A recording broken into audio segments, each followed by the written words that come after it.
un ancla inmutable.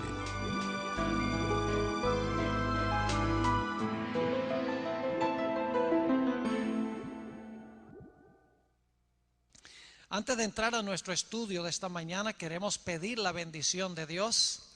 Así que les invito a inclinar sus rostros conmigo y vamos a orar al Señor. Padre Celestial, te damos gracias por el gran privilegio que nos concedes de venir a tu casa en tu santo sábado para estudiar tu palabra. Señor, el tema que voy a trazar en esta mañana es demasiado sublime para expresarlo en palabras humanas. Me siento anonadado. Te pido, Señor, que limpies mis labios, que me des pensamientos claros, para que yo pueda trazar, aunque sea un poco, las maravillas de tu salvación. Te ruego también al comenzar que tú estés en este lugar en forma marcada por medio del ministerio de tu Espíritu Santo. Señor, si hay alguien que no ha recibido a Jesús como Salvador, te ruego que en esta mañana lo haga por la influencia de tu Santo Espíritu. Te doy gracias por escuchar esta oración, pues te lo pido en el nombre de Jesús. Amén. Quiero invitarles en esta mañana a abrir sus Biblias conmigo a Apocalipsis, el capítulo 14 y el versículo 6. Apocalipsis 14 y el versículo 6. Vamos a estudiar una frase corta que encontramos en este versículo. Vamos a hablar del Evangelio eterno.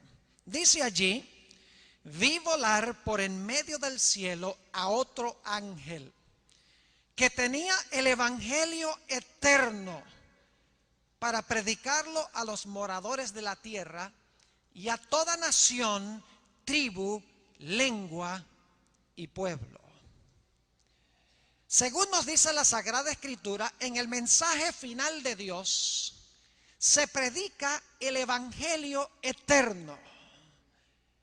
Es más, en Mateo el capítulo 24, si van un momento conmigo allí, Mateo el capítulo 24 y el versículo 14, el Señor Jesucristo habló del mismo evangelio.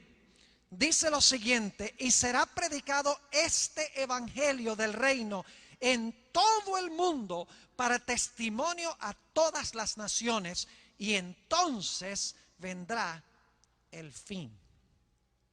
La condición para que venga el fin, entonces, es la proclamación del evangelio eterno a toda nación, tribu, lengua y pueblo. Pero la pregunta surge inmediatamente: ¿en qué sentido es este evangelio eterno? ¿Acaso el evangelio eterno no es el evangelio de la salvación? ¿Y acaso no se necesitó la salvación nada más desde el momento que nuestros primeros padres pecaron? ¿En qué sentido es el evangelio aquello que ha existido siempre en el pasado, que existirá siempre en el futuro y que son buenas nuevas en el presente? ¿En qué sentido es el evangelio eterno? En Apocalipsis, el capítulo 13 y el versículo 8, encontramos una declaración muy interesante. Apocalipsis, el capítulo 13 y el versículo 8, que nos ayuda a entender un poco más en qué sentido este evangelio es eterno, siempre ha existido. Dice allí en el versículo 8: y la adoraron todos los moradores de la tierra, cuyos nombres no estaban escritos en el libro de la vida del Cordero, que fue inmolado desde el principio del mundo. Según este texto, el Señor Jesucristo fue inmolado como el Cordero de Dios desde el mismo principio del mundo. Pero nosotros sabemos que el Señor Jesucristo no murió sino hasta después de 4000 años de existir el pecado en el planeta. ¿En qué sentido entonces es Jesús el Cordero inmolado desde el principio del mundo? La respuesta a esta pregunta la hallamos en la primera epístola del apóstol Pedro, el capítulo 1 y los versículos 18 al 20. Primera de Pedro, el capítulo 1 y los versículos 18 al 20 nos explica en qué sentido Jesús es el Cordero de Dios inmolado desde el principio del mundo. Es más, hay otros textos que dicen que fue inmolado desde antes de la fundación del mundo. Note lo que dice Primera de Pedro 1:18. Sabiendo que fuisteis rescatados de vuestra vana manera de vivir, la cual recibisteis de vuestros padres, no con cosas corruptibles como oro o plata, sino con la sangre preciosa de Cristo, como de un cordero sin mancha y sin contaminación, ya destinado desde antes de la fundación del mundo, pero manifestado en los postreros tiempos por amor de vosotros. Este texto explica en qué sentido Jesús es el Cordero de Dios inmolado desde la fundación del mundo. Dice que fue destinado a morir antes de la fundación del mundo, pero fue manifestado en estos últimos tiempos por amor a nosotros. Es decir, el plan de salvación fue elaborado desde antes de la fundación del mundo. Jesús fue destinado a morir desde antes aún que surgiera el pecado en el mundo. Qué hermoso pensar que cuando surgió el pecado, el Padre y el Hijo no dijeron, ¿y ahora qué vamos a hacer? No pasó así. Ya había un plan en caso de que el hombre pecara. Un plan por el cual Dios iba a salvar al ser humano. En este sentido, el evangelio que se debe proclamar a toda nación, tribu, lengua y pueblo es un evangelio eterno, porque no hubo nunca un tiempo en que Dios no tuvo un plan para salvar a la raza humana, para salvarte a ti y para salvarme a mí. Quiero invitarles a ir conmigo a Apocalipsis, el capítulo 15 y el versículo 1. Encontramos aquí una declaración que nos lleva a pensar seriamente en cuanto a lo que va a suceder muy pronto en este mundo. Está hablando del derramamiento final de 7 plagas terribles sobre el planeta Tierra. Y esto tiene una relación estrecha con el evangelio eterno, como vamos a ver en nuestro estudio de esta mañana, porque en Apocalipsis tenemos en otros sitios de este libro una explicación de lo que es el evangelio eterno. Noten Apocalipsis 15 y el versículo 1. Vi en el cielo otra señal, grande y admirable. 7 ángeles que tenían las 7 plagas postreras, porque en ellas se consumaba la ira de Dios. Noten que este texto nos dice claramente que las 7 postreras plagas son la consumación de la ira de Dios sobre el planeta Tierra. Vamos al capítulo 16 y el versículo 1, que nos agrega un detalle que no está en el 15:1. Dice en el capítulo 16 y el versículo 1: oí una gran voz que decía desde el templo a los 7 ángeles: id y derramad sobre la tierra las 7 copas de la ira de Dios. Ahora, Apocalipsis 15:1 nos dice que en las 7 postreras plagas está consumada la ira de Dios. Pero en el 16:1 nos dice que la ira de Dios está contenida en copas, y de las copas se va a derramar la ira de Dios. Es decir, la consumación de la ira de Dios se va a derramar de 7 copas. Ahora vuelvan conmigo a Apocalipsis 14, 9 al 11, y vamos a ver otro detalle que no menciona ni siquiera el capítulo 15:1 ni el 16:1. Apocalipsis 14 y el versículo 9. Y el tercer ángel lo siguió diciendo a gran voz: si alguno adora a la bestia y a su imagen, y recibe la marca en su frente o en su mano, él también beberá del vino de la ira de Dios. Y sigue diciendo que ha sido vaciado puro en el cáliz de su ira, y será atormentado con fuego y azufre delante de los santos ángeles y del Cordero. Y el humo de su tormento sube por los siglos de los siglos. Y no tienen reposo de día ni de noche los que adoran a la bestia y a su imagen, ni nadie que reciba la marca de su nombre. El detalle adicional que se da aquí en Apocalipsis 14, versículo 9 al 11, es que lo que está en las copas, aquellos que han rechazado a Cristo van a tener que beberlo. Así que juntando Apocalipsis 15:1, Apocalipsis 16:1 y Apocalipsis 14:9 al 11, notamos que en las 7 postreras plagas es consumada la ira de Dios. Esas 7 plagas están contenidas en copas, y Dios va a derramar las copas, y aquellos que se perderán van a tener que beber la ira de Dios que se encuentra en las copas. Ahora, en el libro de Apocalipsis se dice que hay 2 grupos de personas que estarán en el mundo cuando Cristo venga. Estarán los salvos y estarán los perdidos, los que reciban el sello de Dios y los que reciban la marca de la bestia. Pero inmediatamente nos preguntamos, ¿por qué razón un grupo es salvo y el otro grupo está perdido? Claro, recibieron el sello de Dios o la marca de la bestia, pero ¿acaso todos no eran pecadores? ¿Acaso todos no merecían beber la copa de la ira de Dios? Aún los salvos fueron pecadores, los impíos son pecadores. ¿En qué sentido hay una distinción entre los salvos y los pecadores si todos en realidad en un momento u otro fueron pecadores? ¿No merecen todos, por ser pecadores, beber las copas de la ira de Dios? La Biblia tiene la respuesta de por qué el grupo de los salvos no beberá las copas de la ira de Dios.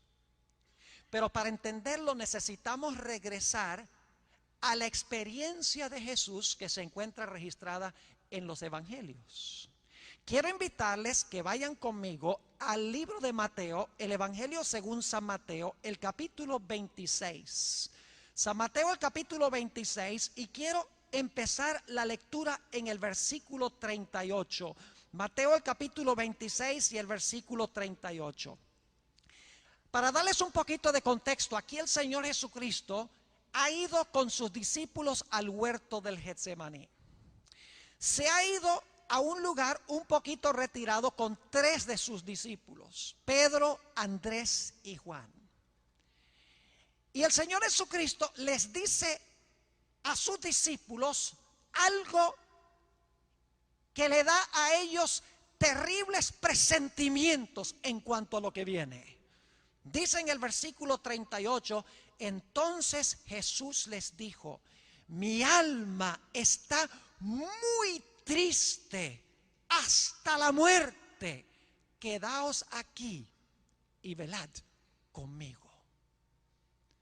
El alma de Jesús, cuando fue al huerto del Getsemaní, estaba llena de agonía y de tristeza y de sufrimiento. ¿Por qué razón?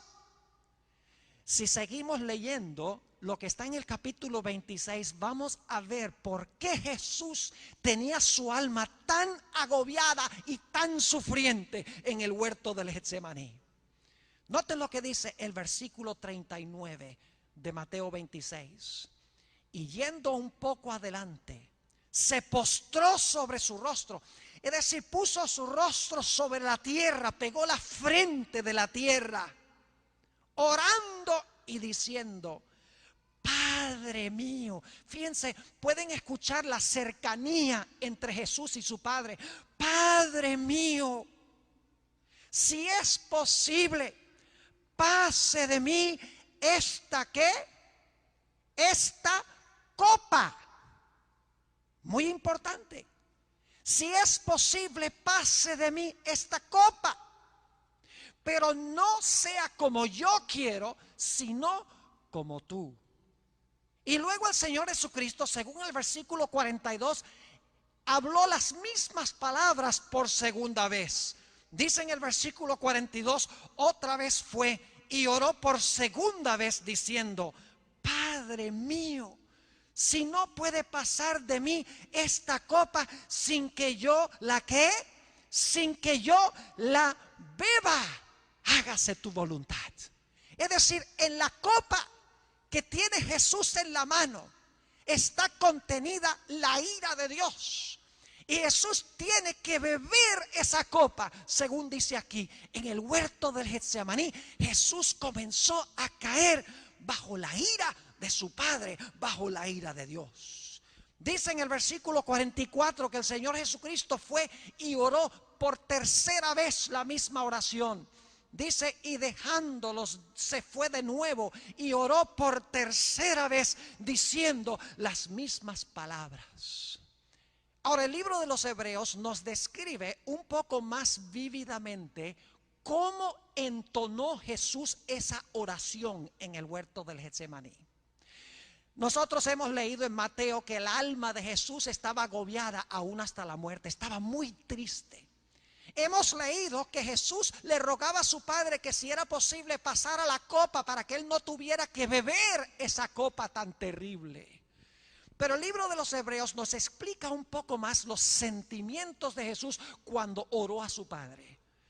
Vayan conmigo, si tienen sus Biblias, al libro de los Hebreos, el capítulo 5 y el versículo 7, donde se expresa de una forma más vívida la agonía intensa de Jesús cuando llevaba esa copa temblorosa en su mano.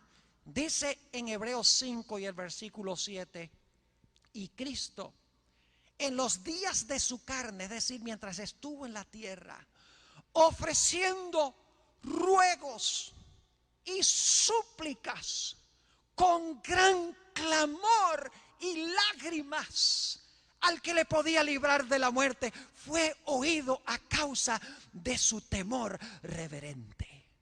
Fíjense la descripción tan vívida de los sentimientos de Jesús mientras tenía esa copa en su mano. Dice que ofrecía ruegos y súplicas con gran clamor y con lágrimas. La agonía de Jesús se describe aún más en el Evangelio según San Lucas, el capítulo 22 y el versículo 44. Una experiencia que nosotros difícilmente podemos comprender, porque es una angustia tan terrible que nos dice la Biblia que el Señor Jesucristo en el huerto del Getsemaní inclusive sudaba gotas no de agua sino de sangre. Lucas 22 y el versículo 44 dice: y estando en agonía, fíjense la descripción, estando en agonía, oraba más intensamente.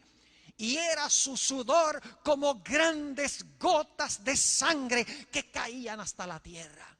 Fíjense esta descripción tan vívida: ruegos, clamor, lágrimas, lloro, tristeza aún hasta la muerte, la copa temblando en su mano, sudando gotas de sangre terriblemente. ¿Por qué razón? Porque Jesús sabía que tenía que beber la copa. Y la pregunta es: ¿quién es el que le dio la copa? San Juan, el capítulo 18 y el versículo 11 explica quién le dio la copa a Jesús. Casi incomprensible esto. Dice en San Juan, el capítulo 18 y el versículo 11: Jesús entonces dijo a Pedro: mete tu espada en la vaina. La copa que el Padre me ha dado, ¿no la he de beber? ¿Quién le dio la copa a Jesús?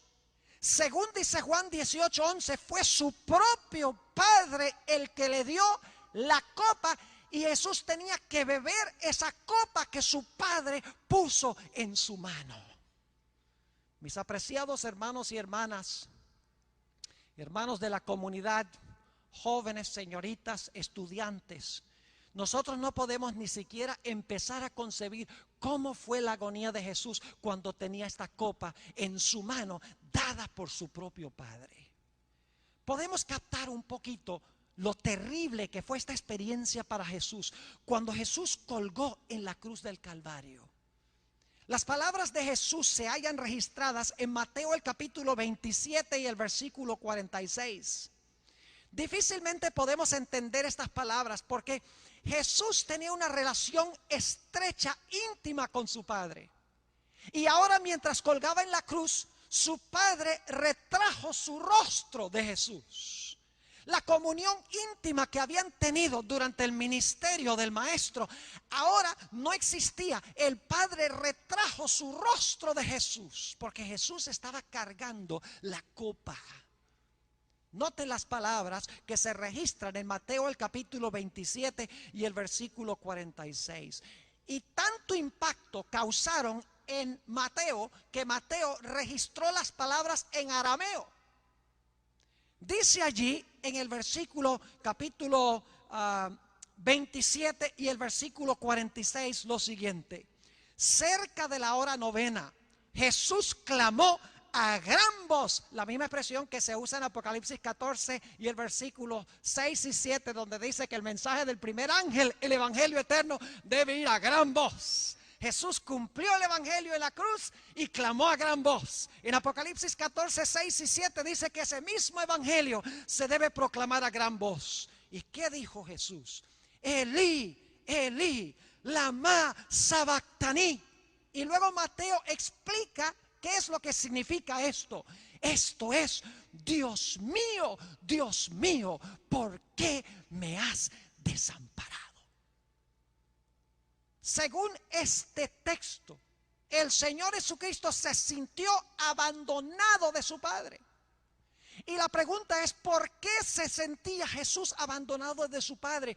Mis apreciados hermanos y hermanas, aquellos que escuchan por radio, aquellos que están viendo por televisión, déjenme decirles que la razón por la cual el Señor Jesucristo clamó estas palabras es porque el Padre había colocado sobre Jesús los pecados de toda la raza humana. Todos los pecados que se han cometido, los que se están cometiendo, los que se cometerán hasta el final de la historia, fueron colocados sobre Jesús. Es decir, Jesús bebió la copa de la ira de su Padre en nuestro lugar.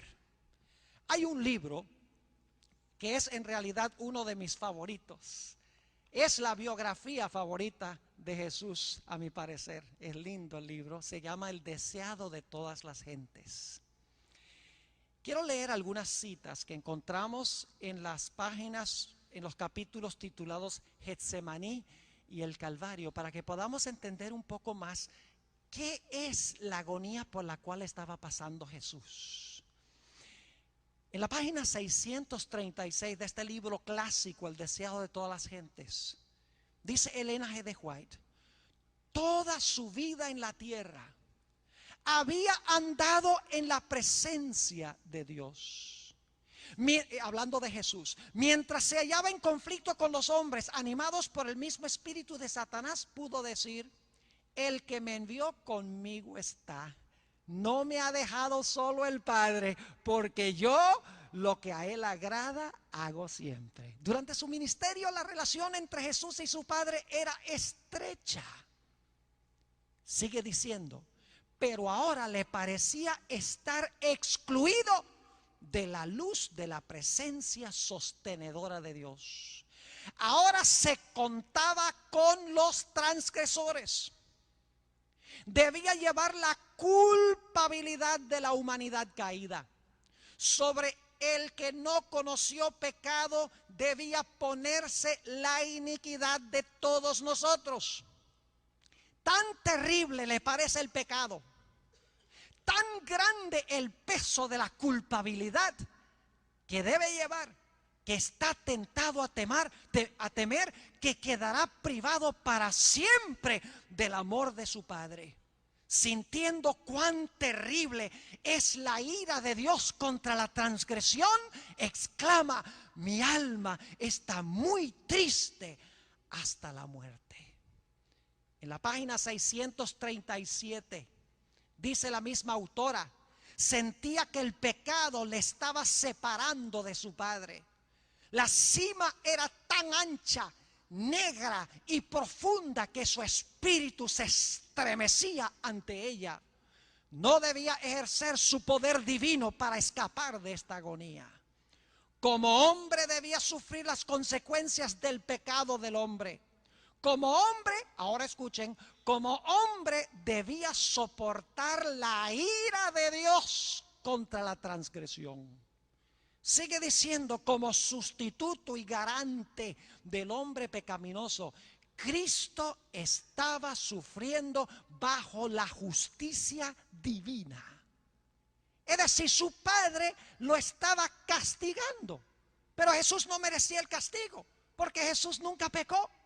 Pero los pecados de todos nosotros fueron colocados sobre él. Esa es la copa que él bebió. La copa que debo beber yo, la bebió él allá en el Getsemaní y en la cruz del Calvario. Sigue diciendo esta autora, veía lo que significaba la justicia. Hasta entonces había obrado como intercesor por otros. Ahora anhelaba un intercesor para sí mismo. Imagínense, quería un intercesor, alguien que abogara por él con el Padre, pero no había, porque el pecado nuestro lo separaba de su Padre. Estaba bebiendo la copa de la ira de Dios por tus pecados y por los míos. En la página 638 del mismo libro, dice la autora, Satanás le decía que si se hacía garante de un mundo pecaminoso, la separación sería eterna.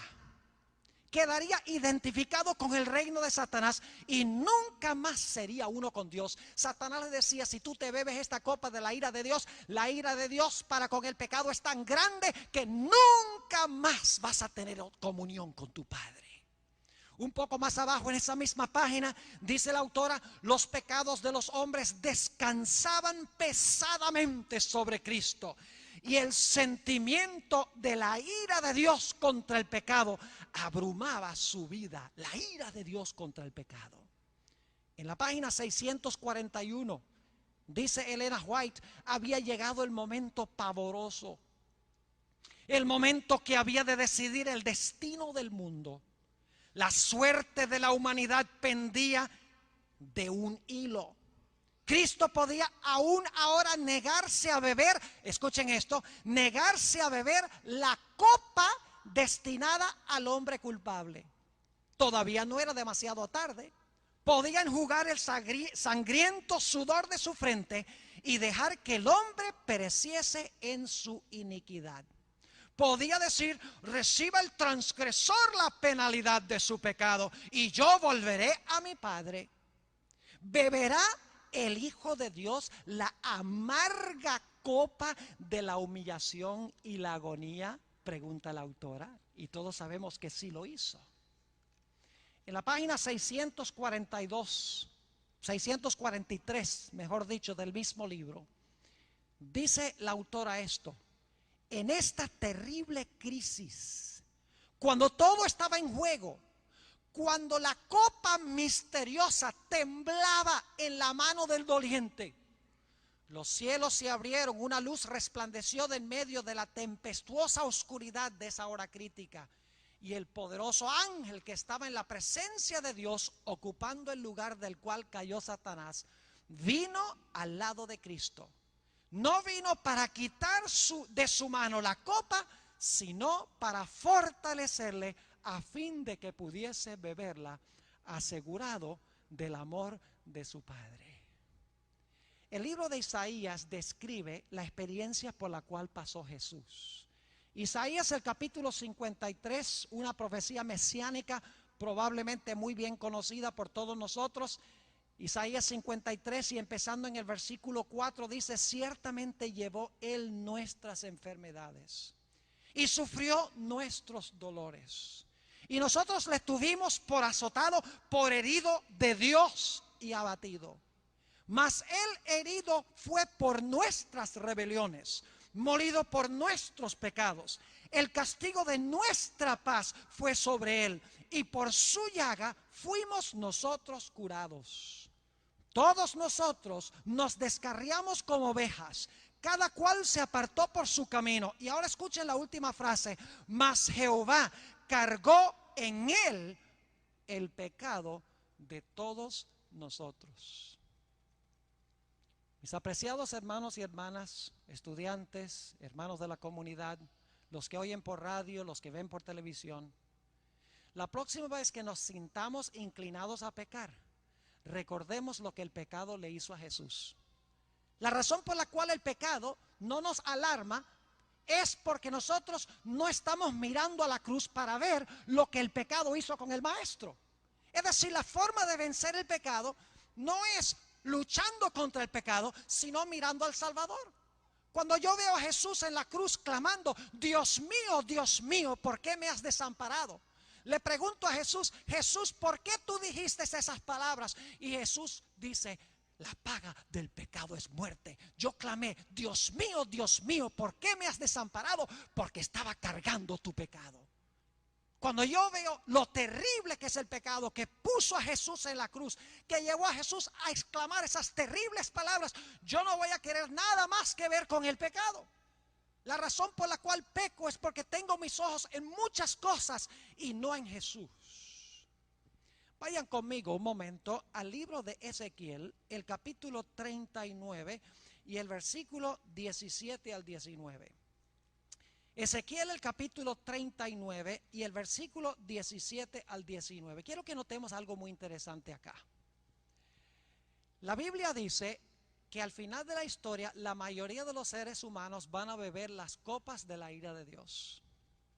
Pero la Biblia dice que el Señor Jesucristo bebió la copa de la ira de Dios.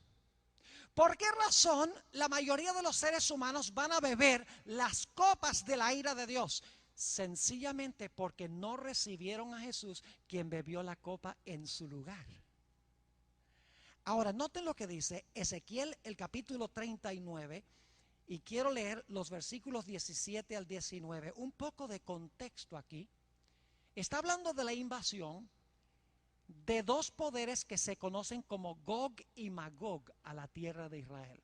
Pero vamos a encontrar que esto simboliza algo mucho más grande al final de la historia. Y quiero que noten que cuando Gog y Magog invaden a la tierra de Israel, Dios va a hacer algo con Gog y Magog, con los enemigos del pueblo de Dios. Dice en el versículo 17: y tú, hijo de hombre, así ha dicho Jehová el Señor: di a las aves de toda especie y a toda fiera del campo: juntaos y venid, reuníos de todas partes a mi víctima. Escuchen bien la terminología: mi víctima que sacrifico para vosotros. Un sacrificio grande sobre los montes de Israel. Y comeréis carne y beberéis sangre. Comeréis carne de fuertes, beberéis sangre de príncipes de la tierra. Ahora escuchen los animales: de carneros, de corderos, de machos, de cabríos, de bueyes y de toros engordados todos en Basán. Comeréis grosura hasta saciaros y beberéis hasta embriagaros de sangre de las víctimas que para vosotros sacrifiqué. Ahora, lo interesante es la terminología que se usa en este pasaje para hablar de la destrucción de Gog y Magog. Se usa la palabra víctima, se usa la palabra sacrificio, y se presentan animales que se usaban en el servicio del santuario, porque se mencionan carneros, corderos, machos de cabrío, bueyes, toros. Todos esos eran diferentes tipos de animales que se usaban en el sistema de sacrificios del Antiguo Testamento. Esta terminología es terminología del santuario. Gog y Magog van a ser víctimas, van a ser sacrificadas como los animales de los sacrificios en el sistema ceremonial del Antiguo Testamento. Pero quiero decirles que este pasaje se cumple en un ámbito mucho mayor. Es una profecía de algo mucho más grande que va a pasar en el futuro. Vayan conmigo a Apocalipsis, el capítulo 20, para que veamos el cumplimiento final de esto. Apocalipsis, el capítulo 20 y el versículo 7 al 9. Está hablando de los perdidos, de los que van a estar fuera de la santa ciudad. Apocalipsis 20 y el versículo 7. Después de los 1000 años. Dice: cuando los 1000 años se cumplan, Satanás será soltado de su prisión y saldrá a engañar a las naciones que están en los 4 ángulos de la tierra. Fíjense aquí: a Gog y a Magog, que representan a todos los enemigos del pueblo de Dios, a Gog y a Magog, a fin de reunirlos para la batalla, el número de los cuales es como la arena del mar. Y subieron sobre la anchura de la tierra, rodearon el campamento de los santos y la ciudad amada. Ahora quiero que capten la escena. Dentro de la ciudad están los salvos, aquellos que recibieron a Jesús y que Jesús salvó porque Jesús bebió la copa en su lugar. Fuera de la santa ciudad se hallan los perdidos, aquellos que rechazaron a Cristo, rechazaron el pago que ofreció Jesús en beber la copa por ellos. Dice que los impíos rodean la ciudad y que va a descender fuego del cielo y los va a destruir, los va a consumir. Ahora, ¿por qué menciono esto? Porque fuera de la santa ciudad están individuos por los cuales también pagó Jesús, pero van a beber la copa final de la ira de Dios, van a ser destruidos, van a ser víctimas, como dice en Ezequiel. Van a ser sacrificados como animales en el servicio del santuario. Ahora, ¿a qué me refiero? Yo quiero preguntarles, ¿cuántas formas hay de pagar por el pecado? En realidad hay dos formas. A lo mejor ustedes, cuando yo hice la pregunta, dijeron, hay una sola forma de pagar por el pecado. La Biblia dice que hay dos formas. Una forma o una manera es que Cristo beba la copa y pague por los pecados. La otra forma es que nosotros bebamos la copa y paguemos por nuestros pecados. La Biblia dice, la paga del pecado es muerte. Si yo recibo a Jesús, quien pagó la muerte que yo debo sufrir, yo me salvo. Por el otro lado, si yo rechacé el pago que hizo Jesús, yo voy a morir, yo voy a pagar por mis propios pecados, porque la paga del pecado es ¿qué cosa? Muerte. Y al morir los impíos fuera de la santa ciudad, están sacrificando sus vidas, están muriendo como víctimas, como animales del santuario, pero están pagando por sus propios pecados. ¡Qué desperdicio! Que Jesús haya bebido la copa, que Jesús haya muerto, y que toda esa multitud de personas estén fuera de la santa ciudad, perdidos. Ahora yo quisiera que fuéramos al versículo más famoso de la Biblia. ¿Juan qué? Juan 3:16. Dicen, pastor, no leamos ese versículo que no lo sabemos de memoria. Bueno, hay un punto que quiero recalcar aquí. Porque generalmente lo que hacemos es leer este versículo para hablar de lo maravilloso que es Dios. Dios ama al mundo y salva al mundo. Y nos olvidamos de que la segunda mitad del versículo tiene un punto muy importante. Noten lo que dice Juan 3:16. Porque de tal manera amó Dios al mundo. Eso te incluye a ti y a mí. Hasta el doctor Schultz lo incluye, hasta los más santos en nuestro medio. Porque de tal manera amó Dios al mundo, que ha dado a su Hijo unigénito. ¿Por cuántas personas dio Dios a su Hijo? Por el mundo. ¿Por cuántas personas bebió Jesús la copa? Por el mundo. Dice en 1 de Juan 2:2 que Jesús no solamente murió por los pecados nuestros, sino por los de todo el mundo. Jesús pagó por los pecados de toda la raza humana. Entonces algunos dirán, bueno, pastor, entonces todos se van a salvar. Si Jesús pagó el precio por todos los pecados, todos se van a salvar. Lamentablemente no es así, porque este versículo tiene una segunda declaración.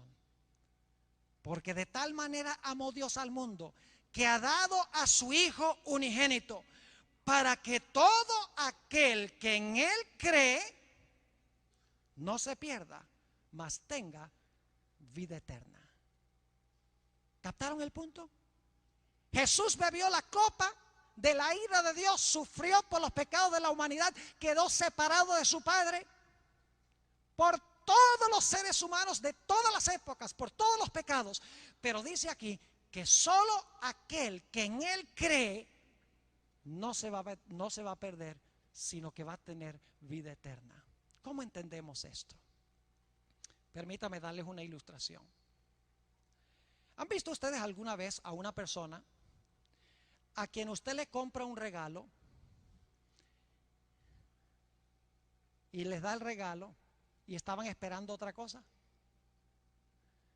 Los esposos y las esposas tal vez pueden identificarse un poco conmigo, porque a veces nosotros nos decimos, por lo menos mi esposa y yo, nos decimos los regalos que queremos para el Día de la Madre y para el cumpleaños y para el aniversario.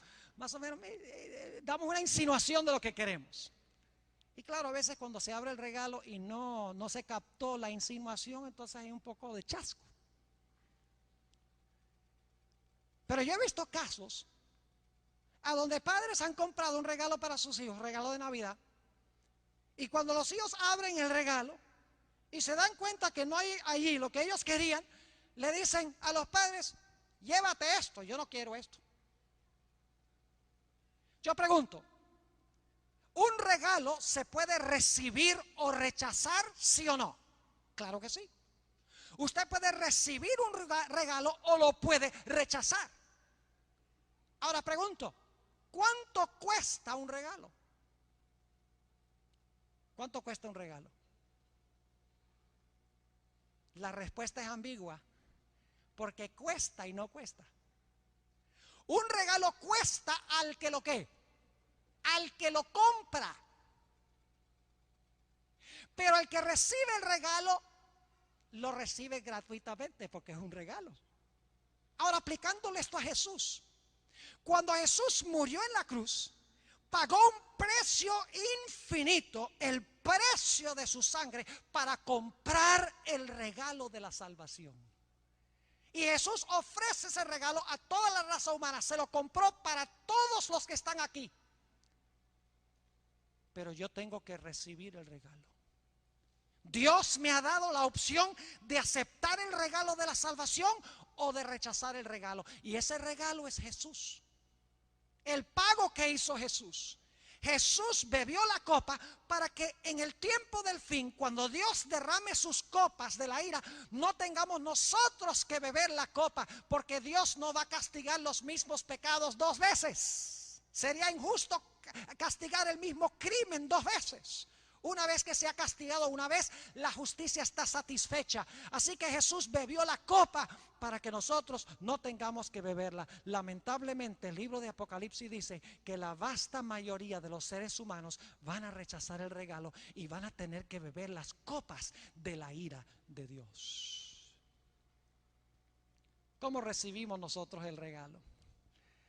Para que todo aquel que en Él cree no se pierda, mas tenga vida eterna. ¿Qué debemos hacer cuando creemos en Jesús? Vayan conmigo al Evangelio según San Marcos. San Marcos, el capítulo 16.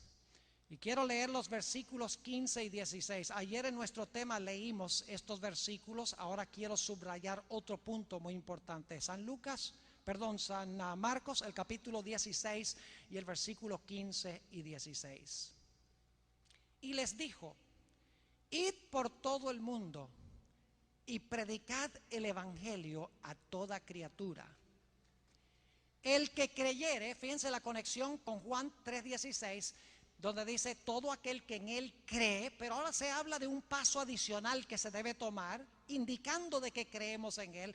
Dice: el que creyere y fuere ¿qué? El que creyere y fuere bautizado será salvo. ¿Saben que la Biblia dice que es en el momento del bautismo cuando yo participo de todas las bendiciones que ganó Jesús cuando sufrió en el Getsemaní y cuando murió en la cruz del Calvario?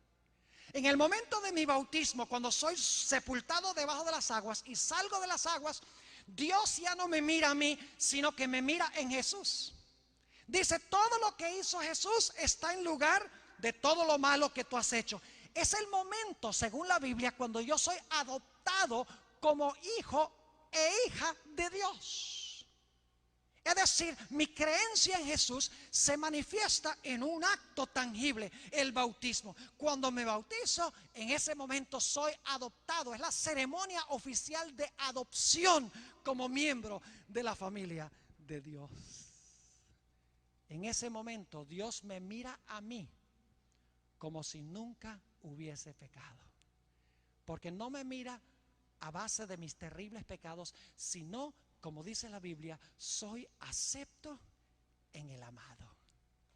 Qué gloriosa experiencia ofrece Dios a aquellos que reciben al Señor Jesucristo el regalo.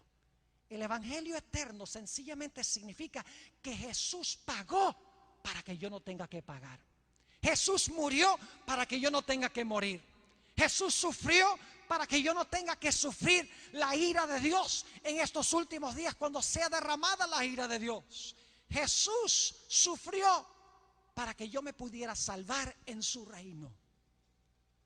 Ahora quiero que vayamos por un momento, ya llegando al final de nuestro tema en esta mañana. Quiero que vayamos al libro de Génesis. Es un libro favorito mío. He dedicado muchas décadas al estudio de este libro. Y quiero decirles que yo creo que toda doctrina de la Iglesia Adventista del Séptimo Día se puede comprobar del libro de Génesis. El libro de Génesis no es solo un libro de historias, es un libro de profecías. Si usted quiere saber de la batalla de Armagedón, tiene que estudiar la historia de Caín y Abel, porque esa es la primera batalla de Armagedón de la historia. El libro de Génesis habla del bautismo, créanlo o no. El libro de Génesis nos habla del día de reposo, nos habla de la ley, nos habla de la ley ceremonial, nos habla en cuanto a la salud, nos habla en cuanto a la familia, nos habla en cuanto al estado de los muertos, nos habla en cuanto al santuario. Es un libro que tiene una dimensión profética que hemos ignorado en gran medida. Ahora, no vine aquí a predicar sobre el libro de Génesis. Lo hice en nuestra escuela, en nuestro colegio hermano de Chillán hace unos años. Pero si quieren pueden conseguir la serie Descubriendo los Secretos de Génesis, donde trazo el mensaje adventista en su totalidad desde la perspectiva del libro de Génesis. Cada historia de Génesis es una profecía. No son solo historias que sucedieron, son historias que se deben entender como profecías. Génesis el capítulo 2 y el versículo 25. Fíjense lo que dice. Hablando de nuestros primeros padres, Adán y Eva. Y estaban ambos desnudos, Adán y su mujer, y no se avergonzaban. ¿En qué condición estaban Adán y Eva en su perfección? Dice que estaban desnudos y no se avergonzaban. ¿Saben por qué? Porque no tenían vestiduras artificiales, estaban cubiertos de la gloria de Dios. Sus mantos eran mantos de luz, estaban cubiertos de un manto de luz. En su inocencia, en su estado perfecto. La Biblia nos dice, sin embargo, que cuando ellos pecaron, quedaron destituidos de la gloria de Dios. Note lo que dice Génesis el capítulo 3 y el versículo 7. Entonces fueron abiertos los ojos de ambos y conocieron que estaban desnudos. Fíjense, porque la luz se fue, estaban destituidos de la gloria de Dios y ahora se vieron desnudos. Y la Biblia dice que para tratar de resolver su situación, se hicieron delantales de higuera y taparon sus cuerpos. Pero ¿saben que eso no tapó la desnudez? Ellos mismos sabían que eso no tapaba la desnudez. La desnudez no era de cuerpo, era de alma. Y eso lo sabemos porque en el siguiente versículo Dios viene buscando a Adán y Eva. ¿Dónde están ustedes? Y Adán y su mujer dicen, bueno, es que nos escondimos en medio del huerto porque estábamos desnudos, pero ya estaban vestidos con las hojas de higuera. Y sin embargo dicen, estamos desnudos. Es decir, la desnudez no era desnudez corporal. Ellos sabían que su alma estaba desnuda, estaban en un estado de pecado que merecía el derramamiento de la ira de Dios ese mismo día, porque Dios dijo, el día que de él comieres, morirás. Ellos sabían que la desnudez representaba alienación de Dios, significaba que estaban alejados de Dios y que ahora la ira de Dios debía caer sobre ellos. Las hojas de higuera de nada ayudaron. Así que Dios hizo algo muy hermoso ese mismo día. Génesis 3 y el versículo 21. Fíjense qué lindo esto. Dice, y Jehová Dios hizo al hombre. ¿Quién lo hizo? ¿Quién lo hizo? Jehová Dios. Jehová Dios hizo al hombre y a su mujer. ¿Qué cosa? Túnicas de poliéster. No. Túnicas de algodón. No. Túnicas de gabardina. No. Dice, y Jehová Dios hizo al hombre y a su mujer túnicas de pieles. Plural, porque eran dos personas. Túnicas de pieles. ¿Y los qué? Y los vistió. Ahora yo pregunto, ¿qué necesita suceder para que usted pueda conseguir la piel de un animal? Este es un país muy ganadero, el país de Argentina. Para conseguir la piel de un animal, el animal tiene que morir. Es decir, el mismo día que se debía ejecutar la sentencia de muerte contra Adán y Eva, porque Dios dijo, el día que de él comieres morirás. No dijo, vas a morir a los 930 años. Dijo, el día que de él comieres morirás. Ese mismo día se sacrificaron 2 corderos. Y con las pieles de los corderos se cubrió la vergüenza de la desnudez de Adán y Eva. ¿Saben lo que sucedió en el cielo en el mismo momento cuando se sacrificaron esos animales? El sacrificio de esos animales en la tierra era un anuncio terrenal de que en el cielo, en ese momento, Jesús se había presentado delante de su Padre. El verdadero Cordero de Dios, inmolado desde la fundación del mundo, desde antes de la fundación del mundo, se presentó ante su Padre y dijo, Padre, el hombre debe morir hoy mismo, porque dijiste, el día que comiere de él, morirás. Pero Padre, yo no puedo soportar la idea de que el hombre muera. Yo no puedo permitir que el hombre muera, Padre. Yo quiero que el hombre se salve, quiero que todos los seres humanos tengan salvación. Padre, ofrezco mi vida en lugar de las vidas de ellos. Padre, yo iré a ese planeta. Padre, yo iré al Getsemaní. Padre, yo tendré un alma agobiada aún hasta la muerte. Padre, yo cargaré la copa de tu ira en mi mano. Padre, yo clamaré en la cruz, Dios mío, ¿por qué me has desamparado? Padre, yo seré sepultado en ese sepulcro nuevo, esclavo o prisionero de tu justicia. Padre, hoy me comprometo a hacer eso para salvar a la raza humana. Y el Padre, Jesús entró 3 veces según el Espíritu de profecía. Cuando salió la tercera vez, le anunció a los ángeles, dijo, un rescate ha sido hallado. Hay alguien que va a ir y pagar la deuda de los seres humanos. Y los ángeles que antes habían estado con un silencio rotundo, ahora irrumpen en gloria y alabanza, rindiéndole homenaje al Cordero de Dios que iba a quitar el pecado del mundo, el pecado tuyo y el pecado mío. Y lo que hizo Jesús en el cielo se anunció en la tierra a través de esos sacrificios. En ese sentido, el evangelio es eterno. Nunca hubo un tiempo en que no existió un plan. Y yo quiero decirles, mis hermanos y hermanas, que el evangelio que se predica mucho en el mundo hoy es un evangelio barato. Oh, si Cristo te salva, Cristo te perdona, solamente cree en Él y serás salvo tú y tu casa. Y la Biblia dice eso, pero se comprende muchas veces mal. La gente hoy en día muchas veces lo que quiere es perdón, pero no quiere pureza. La gente quiere que sus pecados sean quitados, pero no quieren en su vida vencer el pecado. Ahora yo quiero decirles cómo fue esa primera ceremonia de ese sacrificio que hizo Adán. Se describe en el libro Historia de la Redención de una forma vívida. Imagínense un mundo donde no había muerte. Hoy en día estamos acostumbrados a la muerte. Todas partes en Irak matan 16, matan 20, en las calles matan personas. Cada día la gente muere de cáncer, de diversas enfermedades. Estamos acostumbrados a la muerte. Pero imagínense un mundo a donde nunca había muerto nada. Y ahora Dios le dice a Adán: Adán, tráete esos 2 corderitos. Quiero que tomes esta herramienta. No sabemos si era un cuchillo, pero quiero que tomes esta herramienta, que rasgues el cuello de esos animales.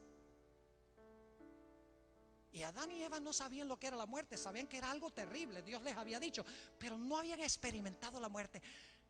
Así que Adán ahora toma el cuchillo y raja el cuello, degolla a ese animal, a ese cordero, y luego el segundo cordero. Y ese cordero ahora, que antes estaba vivo, que respondía a la voz de Adán y venía mansamente a él, ahora chorrea la sangre de su cuello. Y de repente el animal está inerte en los brazos de Adán. Y Adán mira terrible, horrorizado. Y Dios le dice a Adán: Adán, la paga del pecado es muerte. Ese cordero representa a tu creador, el cordero de Dios que quita el pecado del mundo, que va a pasar por esa experiencia. Adán, tu pecado es tan terrible que no solamente causa la muerte de un cordero, de un animal, sino que le va a quitar la vida a tu propio creador, quien va a ofrecer su vida en rescate por muchos. Oh, mis hermanos y hermanas, cuando Adán vio el costo del pecado, no solamente estaba agradecido de que Dios ahora le iba a dar perdón. Claro que Dios perdonaba por la sangre del cordero. Dios le estaba diciendo: el sacrificio de este cordero representa a Jesús, quien te va a quitar el pecado. Puedes saber que tu pecado está perdonado por la sangre del cordero. Pero Adán vio algo más en ese cordero. Adán miró el cordero y dijo: uy, qué terrible es el pecado. Mire lo que hace el pecado. No solamente mata a estos corderos, sino que va a matar al Cordero de Dios, quien va a beber la copa que debemos beber nosotros. Uy, es horrible el pecado. Nosotros no queremos más nada que ver con el pecado. Es decir, de la cruz fluye perdón, pero también fluye poder para vencer el pecado en la vida. Cuando tenemos los ojos en la cruz del Calvario, vemos a Jesús muriendo, preguntamos: ¿por qué Jesús? Jesús dice: es por el pecado. Cuando yo veo que el pecado crucificó a mi querido Jesús, no solamente voy a querer que me perdone por crucificarlo, sino que quiero que me dé poder para vencer el pecado en mi vida, para no volver a repetir otra vez los mismos pecados. Dios cubrió la vergüenza de la desnudez de Adán y Eva con los méritos del cordero. Vayan conmigo a nuestro último versículo, Gálatas, el capítulo 3. Gálatas, mientras continuamos escuchando las notas del piano, Gálatas, el capítulo 3. Y quiero leer los versículos 26 y 27. Gálatas 3, 26 y 27. Mi querido joven, mi querida señorita, mi querido hermano de la comunidad, aquellos que escuchan por radio, aquellos que ven por televisión, no dejes pasar este momento solemne sin tomar una decisión de encomendar tu vida a Jesús a través del bautismo. Dice en el libro de Gálatas, el capítulo 3 y el versículo 26 al 29, fíjense el momento en que nos vestimos de Cristo, el momento en que Cristo nos viste. Fíjense lo que dice la Biblia, Gálatas, el capítulo 3 y el versículo 26. Pues todos sois hijos de Dios por la fe en Cristo Jesús. Porque todos los que habéis sido bautizados en Cristo, de Cristo estáis, ¿qué? De Cristo estáis revestidos. Fíjense que es en el momento del bautismo cuando Dios nos dice: ahora estás vestido de la perfecta justicia de Jesús. Es el momento cuando nos unimos a la familia de Dios. Es la ceremonia de adopción. Yo quiero preguntar en esta mañana, aquellos que están presentes en este lugar en la solemnidad del momento, ¿Cuántos de los que están presentes quieren decirle al Señor Jesucristo: yo deseo en el futuro entregar mi vida a Jesús? Lo vamos a hacer en el presente, pero en el futuro quiero prepararme para esa ceremonia oficial de adopción a la familia de Dios, cuando Cristo me vestirá completa y totalmente de su justicia. Yo quiero tomar mi decisión esta mañana de que algún día yo quiero pasar por esa experiencia. Desea levantar la mano en este momento donde quiera que está. Yo quiero y tomo mi decisión de entregar mi vida al Señor Jesús. Yo no puedo ver a los que están allá afuera porque las luces están muy brillantes, pero yo tengo esperanza de que Dios está hablando a tu corazón y que Dios te va a llevar a tomar una decisión definitiva de aceptar a Jesús y de tomar el paso necesario para unirte a su familia. Ahora, yo sé que la mayoría de los que están aquí ya son bautizados, ya son adventistas, pero yo sé que hay varios que no han sido bautizados, como dice la Biblia, sumergidos debajo del agua, porque el bautismo bíblico es por inmersión. En ese momento enterramos el pecado y salimos nuevas criaturas en Cristo Jesús. Yo oro al Señor de que en el transcurso de esta semana muchas decisiones sean tomadas en favor de Jesús. No bebas tú la copa de la ira de Dios. Recibe a Jesús, quien la bebió en tu lugar. Oremos. Padre celestial, te damos gracias porque estando nosotros perdidos y sin esperanza, enviaste a tu Hijo Cristo Jesús para sufrir y para beber la copa de tu ira, la copa que merecíamos nosotros. Señor, en esta mañana nos maravillamos de ver tu inmenso amor. Lo creemos, pero no lo podemos entender en todas sus dimensiones. Gracias, Señor. Te quiero pedir en forma especial por aquellos jóvenes que están en nuestro medio, aquellas señoritas, aquellas personas de la comunidad que todavía no han sellado su pacto con Jesús a través del bautismo, cuando serán revestidos de Jesús. Te ruego, Señor, de que muy pronto puedan tomar este paso. Llévalos en este momento a tomar una decisión definitiva. Y Señor, los que ya somos bautizados, ayúdanos cada día a mirar a la cruz para que podamos recibir perdón, pero también el deseo de pureza. Gracias por habernos acompañado y gracias por escuchar nuestra oración, pues te lo pedimos en el nombre de Jesús. Amén.